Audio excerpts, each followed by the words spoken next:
कट्टर बेईमान कौन है देश जान गया है, लेकिन कट्टर बेईमान के साथ कट्टर पापी परिवार भी है भारत में। ये जो कट्टर पापी परिवार है,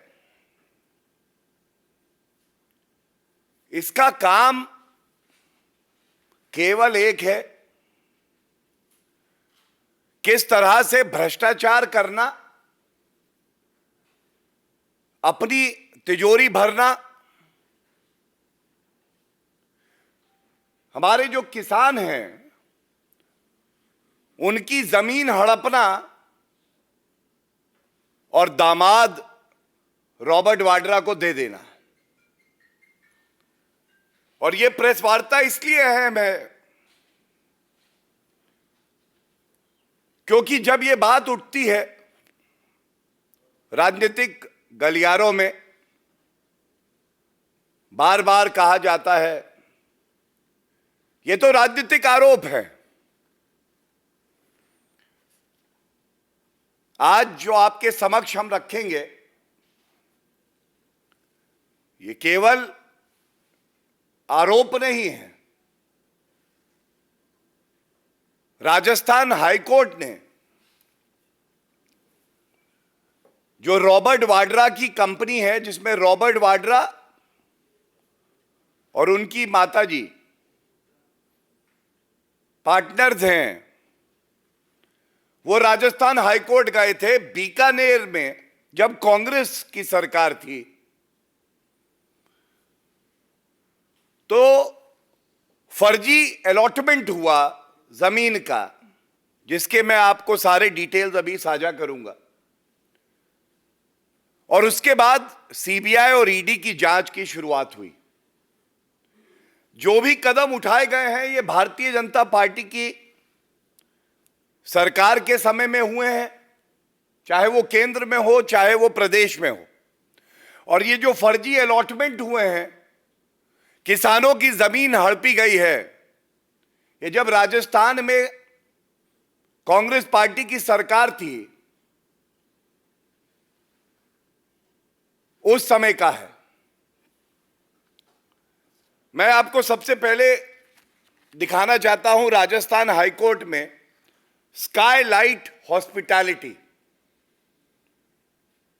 स्काईलाइट हॉस्पिटैलिटी, जैसा मैंने आपको कहा, एक एलएलपी है और कोई बात छिपी ना रहे और कोई तथ्य काटा ना जाए, इसलिए दिखा दूं। ये जजमेंट में है और जब न्यायालय का जजमेंट होता है तो वो तथ्यों के आधार पे है, गलत नहीं होगा। इसमें लिखा है the petitioner Skylight LLP of which Robert Vadra and his mother were partners. क्या मांगा इन्होंने? चार्जशीट दाखिल करी सीबीआई ने और ईडी जांच कर रहा था। तो इनकी प्रेयर जो है वो मैं आपको बता दूं। इन्होंने कहा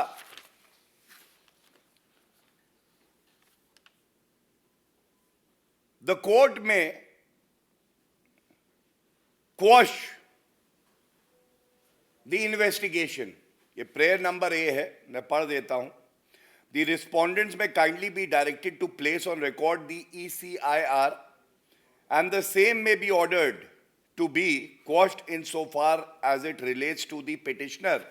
petitioner जो है वो स्काईलाइट हॉस्पिटैलिटी है, मैंने आपको दिखा दिया, और एक महेश नागर हैं, इनके बारे में मैं अभी विस्तार में आपको बताऊंगा। लेकिन न्यायालय ने क्या कहा, और ये बात भारतीय जनता पार्टी अक्सर कहती है। आप बार बार कहते हैं कि राजनीतिक द्वेष से ये आरोप लगाए जाते हैं। नेशनल हेराल्ड केस हो, हरियाणा में जब इनकी सरकार थी तो वहां पे भी एक जमीन का घोटाला करके किसानों की जमीन हड़प ली थी। राजस्थान में जब इनकी सरकार पहले रही तो ये मामला तब का है। हम कहते हैं आप न्यायालय जाइए, तथ्यों के आधार पे अपनी बात रखिए, और अगर राजनीतिक द्वेष से मामले आपके खिलाफ किए जा रहे हैं तो सब रद्द हो जाने चाहिए। उस पर कभी उत्तर नहीं आता है। और मैं न्यायालय का जो ऑब्जर्वेशन और जो डिसीजन है वो आपके समक्ष रखता हूं। बिल्कुल स्पष्ट लिखा है, consequently the present petitions do not merit acceptance and the same are accordingly dismissed. ये जो तथ्य मैंने आपके समक्ष रखे, 3 अहम बिंदु, स्काईलाइट का नाम दिखाया, रॉबर्ट वाड्रा उनकी माताजी इस कंपनी में थी। मैंने आपको दिखाया उनकी ये दरख्वास्त थी न्यायालय से कि आप पूरे मामले को रद्द करें, और न्यायालय ने फैसला किया कि हम आपकी बात से सहमत नहीं है, ये रद्द नहीं हो सकता, ये गंभीर मामला है। आज चीख चीख कर प्रमाण ये कह रहे हैं कि तुम पापी परिवार हो, तुम भ्रष्टाचारी हो, और ये कहना गलत नहीं होगा। पहले वीवीआईपी कल्चर का दाग किसी ने लगाया था तो यही दामाद थे जिनको भारत का दामाद बताया जा रहा था। वो वीवीआईपी कल्चर का दाग था। आज भ्रष्टाचारी किसानों की जमीन हड़पने का दाग लगा है। लेकिन सोनिया गांधी जी बेटे से कह रही हैं, दामाद से अपने कह रही हैं, ये दाग अच्छे हैं, इन दागों में कोई बुराई नहीं है बेटे, तुम्हारा तो काम ही जमीन हड़पना है, किसानों को प्रताड़ित करना है। अब मैं आपको कुछ तथ्य समक्ष रखता हूं, रोचक नहीं कहूंगा, चिंताजनक कहूंगा। 2008 से 13 के बीच में कांग्रेस की सरकार थी राजस्थान में। सबसे पहले ये जो मामला है, ये 125 बीघा सरकारी जमीन का है जो कि एक्वायर की गई किसानों से, और बताया ही जाता है न्यायालय वही तय करता है जो उसके समक्ष होता है। लेकिन यह पूरा घोटाला 1000 बीघा जमीन का है। 125 बीघा जमीन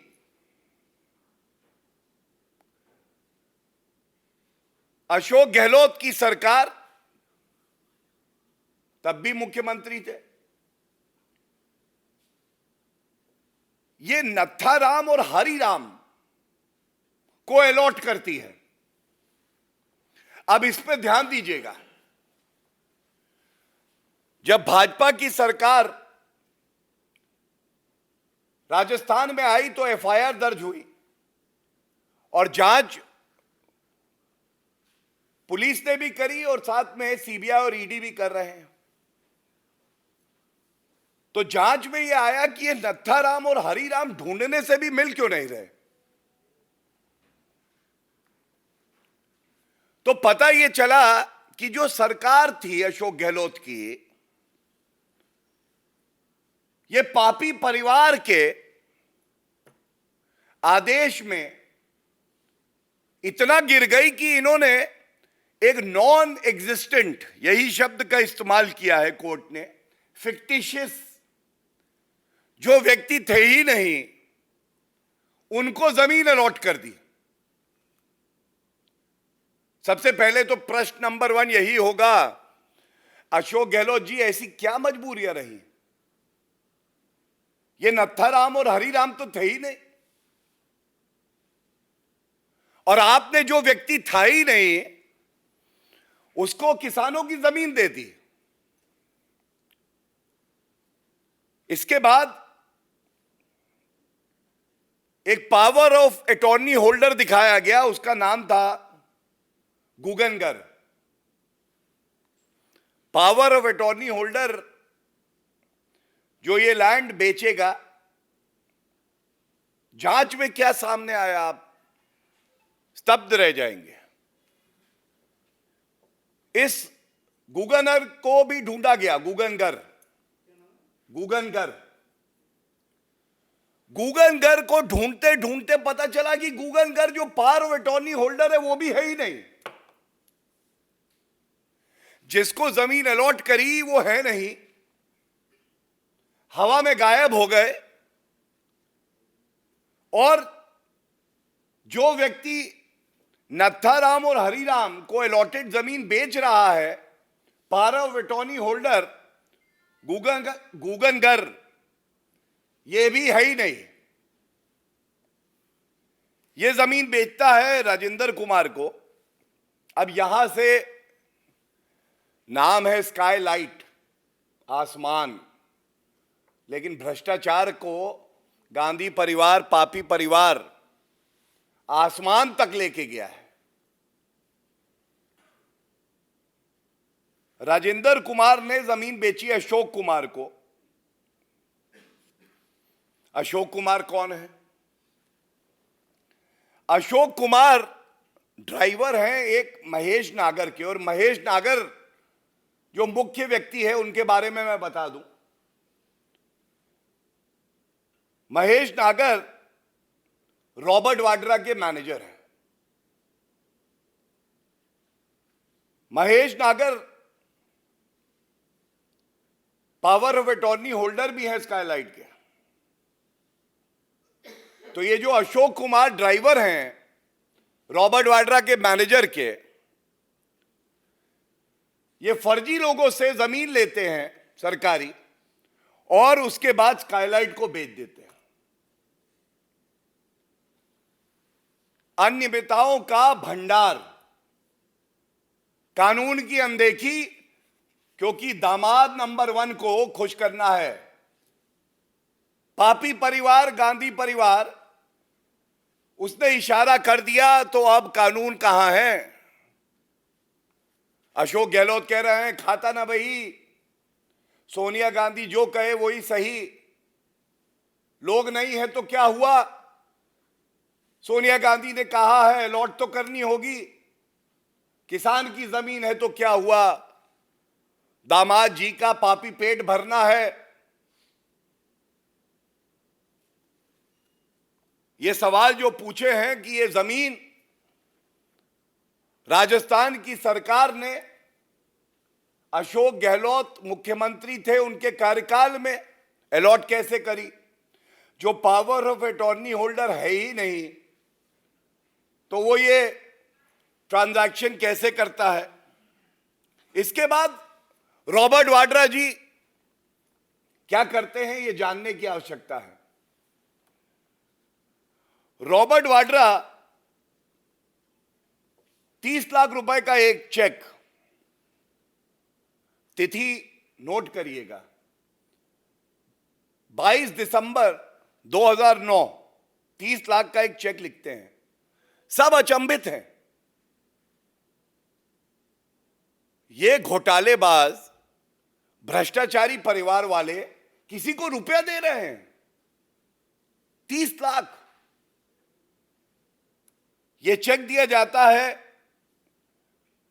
अशोक कुमार को, जो महेश नागर के ड्राइवर हैं। लेकिन आप हैरान हो जाएंगे, अशोक कुमार की पावर ऑफ अटॉर्नी यह है 31 दिसंबर 2009 की। 31 दिसंबर 2009 पावर ऑफ अटॉर्नी आ रही है बाद में, और दस्तावेज में जो ट्रांजैक्शन कर रहे हैं वो पहले 30 लाख का चेक है जो 29 तारीख को इनकैश हो गया था। ये क्या दर्शाता है? ये दर्शाता है इनको लगा कि हमारी चोरी, हमारा भ्रष्टाचार कभी पकड़ा नहीं जाएगा। और उसके बाद एक और अहम बिंदु यह है, अशोक कुमार का स्टेटमेंट जांच एजेंसी ने लिया। आप अचंभित होंगे कि अशोक कुमार ने कहा कि 30 लाख रुपए आए और मुझसे विड्रॉ करा के वो 30 लाख रुपए रॉबर्ट वाड्रा ने वापस ले लिया। मतलब 30 लाख रुपए दिए, उसी वक्त वो विड्रॉ कराए और वो वापस चले गए। ये स्टेटमेंट है। एक और प्रश्न पूछा जाना चाहिए, महेश नागर तो केवल एक मोहरा है, उसका अपना वक्तव्य है जांच एजेंसी को, और वो कहता है दो बातें। पहला, मैं रॉबर्ट वाड्रा के लिए काम करता हूं, और दूसरा जो बड़ा अहम है, उसने कहा ये जो सारी जमीन है और ये सारा ट्रांजैक्शन है, मुझे कुछ नहीं पता, ये तो रॉबर्ट वाड्रा के कहने पे ही हुआ है। अब आप मुझे बताइए, 1000 बीघा जो भूमि है किसानों की, सरकार उसको इसलिए एक्वायर करती है क्या कि गांधी परिवार के जो भ्रष्टाचारी हैं उनको दी जाए? किसान से लो, रॉबर्ट वाड्रा को दो। रॉबर्ट वाड्रा लैंड माफिया हो गए, भूमाफिया है रॉबर्ट वाड्रा।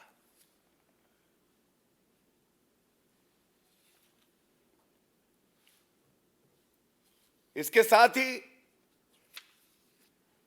न्यायालय ने जो बात कही है मैंने आपके समक्ष रखी, लेकिन इस पूरे जजमेंट का सार यह है, जब आप सत्ता में होते हैं तो आपकी जिम्मेदारी यह होती है कि आप संविधान का पालन करें, आम जनता का हित देखें। और राजस्थान उच्च न्यायालय ने यह पाया है कि यह एक गंभीर मसला है, और जांच एजेंसी को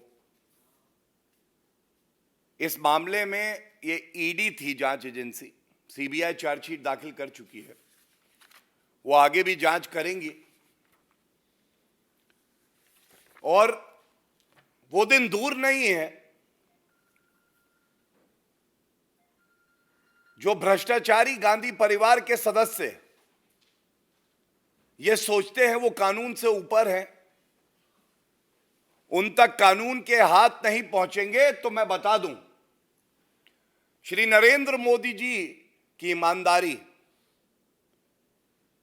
जांच एजेंसियों का जज्बा कि भ्रष्टाचारियों को पकड़ना है, आज गांधी परिवार जो भ्रष्टाचार करते हैं थरथर कांप रहे हैं, और ये अच्छा है। वो कहते हैं दाग अच्छे हैं, हम कहते हैं भ्रष्टाचारियों का कांपना अच्छा है, कानून के डर से कांपे। So let me answer it, giving you some clarity on the issue. First, when they say it's a political witch hunt, that means Sonia Gandhi, Rahul Gandhi and Robert Vadra are casting aspersions on the judiciary of the country. High Court, being a constitutional court, gives a verdict and it doesn't find merit in the submissions made by Skylight, Robert Vadra's company, as well as Mr. Mahesh Nagar, who is a petitioner, to not accept the verdict. And this verdict has so far not been stayed by the Honorable Supreme Court. This clearly shows the lack of belief that the Gandhi Parivar has in the judiciary of the country, in the institutions of the country. It has become a habit of the Gandhi Parivar to cast baseless allegations, pass scurrilous remarks on the judiciary, which is very unfortunate. Second, please also understand, arrest or no arrest, the timing of the arrest, if the agency, investigating agency is independent, is not the job of the government. And we take a lot of pride in the fact that be it the CBI or the ED, they are truly independent, they take a call. But I must tell you, from the facts that are borne out from the judgment, that these are very, very serious allegations. And being a senior lawyer myself, I can tell you, for any person to get a clean chit after such serious allegations have been leveled would be extremely difficult. And last but not the least, Gandhi Parivar is the most corrupt family in Indian politics. And three members of the Gandhi Parivar, Sonia Gandhi, Rahul Gandhi, and Robert Vadra, are out on bail on corruption charges. That is a serious matter of concern for a government which has a zero tolerance policy for corruption. और ये आदेश किया था कि CBI जांच हो. इस मामले में जो जांच चल रही थी उस पर रोक उच्च न्यायालय ने लगाई. 83 हियरिंग्स हुई. और जो कार्य अवधि होती है जब रोक लगती है तो उस वक्त कोई जांच आगे नहीं बढ़ सकती है. अक्सर ऐसा होता है कि जब जांच एजेंसियां जांच कर रही होती हैं तो न्यायालय में जाने का अधिकार हर व्यक्ति को है. वो जाता है और जांच पे रोक लग जाती है जिससे डिले होता है. और उस केस में भी मैं आपको बताऊं वहां जांच भी हुई है और वहां जो उचित कार्रवाई हुई है वो वहां भी हुई है. लेकिन मैं आपका धन्यवाद देता हूं, आपने वो मामला भी उठाया.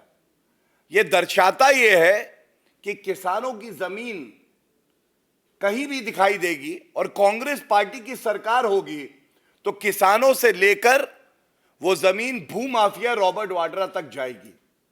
और इस पे गुणवत्ता पे कोई कांग्रेस लीडर, सोनिया गांधी, राहुल गांधी, रॉबर्ट वाड्रा एक शब्द नहीं बोलते. क्या नैतिकता की ये मांग नहीं है कि आज राहुल गांधी चुप्पी तोड़ें और बताएं कि देश को लूटने वाले रॉबर्ट वाड्रा पे उनका क्या मत है? सोनिया गांधी को यह बताना चाहिए. राजस्थान में उनकी सरकार थी 2008 से 2013 और हरियाणा में उनकी सरकार थी और दोनों जगह यह संयोग है कि रॉबर्ट वाड्रा का नाम आता है और किसानों की जमीन हड़प ली जाती है. यह चिंताजनक है. चाटुकारिता की पराकाष्ठा हम सबके आराध्य मर्यादा पुरुषोत्तम भगवान राम से एक व्यक्ति की तुलना करना जो भ्रष्टाचार के आरोप पे बेल पाकर बाहर है, यह अपने आप में दर्शाता है कि कांग्रेस पार्टी के जो लीडर हैं वो चाटुकारिता करने में कोई कमी नहीं रखेंगे. और एक बात मैं और कहूंगा, भारतीय जनता पार्टी की विचारधारा की जीत बिल्कुल स्पष्ट दिखाई दे रही है. ये वही कांग्रेस है जो कहती थी भगवान राम काल्पनिक है. जिन राहुल गांधी की तुलना वो हमारे आराध्य मर्यादा पुरुषोत्तम भगवान राम से कर रहे हैं, उन्हीं राहुल गांधी का वक्तव्य है कि लड़के लड़कियां छेड़ने मंदिर में जाते हैं. अगर वोट पाने के लिए ओछी घटिया हल्की राजनीति करनी पड़े तो यह कांग्रेस पार्टी के नेताओं के डीएनए में है कि वो इससे गुरेज नहीं करेंगे. मैं इतना ही कहूंगा, ये बिल्कुल स्पष्ट हो गया है, तमाम बयान है. हिंदू समाज की, और केवल हिंदू समाज की क्यों, पूरे भारत के हर नागरिक की भावनाओं को आहत करने का काम कांग्रेस पार्टी करती आई है और कर रही है. क्योंकि भगवान से तुलना करना, किसी के इष्ट से एक व्यक्ति की तुलना करना अपने आप में एक दुस्साहस है और जनता इनको जरूर सबक सिखाएगी. ढोंगी हिंदू कहना, ढकोसला कहना राहुल गांधी की राजनीति के लिए गलत नहीं होगा. जब चुनाव आते हैं तो वो ढोंगी हिंदू बन जाते हैं. अब वो सदैव अटल पर जाते हैं. ये देख के अच्छा लगा कि भ्रष्टाचारी राहुल गांधी ईमानदारी की प्रतिमूर्ति श्रद्धेय अटल बिहारी वाजपेयी जी की समाधि के सामने झुक गया. और यह सवाल भी पूछा जाएगा कि चल के आए हजारों हजारों किलोमीटर, फिर भी फासला मीलों का क्यों रह गया। और यह भी पूछा जाएगा कि अगर गांधी परिवार से कोई कांग्रेस का नेता जो बड़ा नेता बन जाता है तो उसको खत्म क्यों कर दिया जाता है, उसको आदर क्यों नहीं मिलता, चाहे वो पीवी नरसिम्हा राव जी हो, चाहे वो सीताराम केसरी जी हो, चाहे हम सब के आदर्श लौह पुरुष सरदार वल्लभ भाई पटेल जी की बात कर ले, चाहे डॉक्टर बी.आर. अंबेडकर जी की बात कर ले, और चाहे नेताजी सुभाष चंद्र बोस जी, उनको उचित सम्मान नहीं दिया। और मैं अंत करूंगा केवल एक बात कह के, यह सवाल पूछा जाना चाहिए कि डॉक्टर बी.आर. अंबेडकर साहब और सरदार पटेल जी को भारत रत्न 1990 और 1991 में मिला है, लेकिन क्या यह सत्य नहीं है कि जवाहरलाल नेहरू का अपना मंत्री परिषद उनको भारत रत्न देता है, इंदिरा गांधी और राजीव गांधी जी को भी 1991 में भारत रत्न मिला है। ये क्या दर्शाता है? ये दर्शाता है कि ढोंग पाखंड की राजनीति राहुल गांधी करते हैं, और अगर परम श्रद्धेय अटल बिहारी वाजपेयी जी के आदर्शों पे वो चलें, आत्मचिंतन करें, तो बेहतर होगा।